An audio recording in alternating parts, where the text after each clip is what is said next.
First choose Move tool and drag the mouth image to the apple document. Now decrease the opacity so you can see the apple. Move the mouth to its right place. You can increase the opacity to 100. Now select the mouth. You can hold Shift key to add to your selection or hold Alt key to subtract from it. Click on mask icon in Layers panel. Now duplicate apple's layer, then by holding Ctrl key, add a new layer beneath it. Click on New Fill or Adjustment option and select solid color, then choose white color. Now hide layer 1 and then hold Ctrl key and click on Mask Thumbnail to select mouth. Click on Apple layer and in Select menu, Modify, choose Contrast. 6 pixels would be great and confirm it. Tap Delete key on keyboard.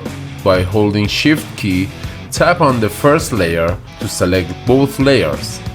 Now from Edit menu, choose Auto Blend Layers and tap on second option and confirm it.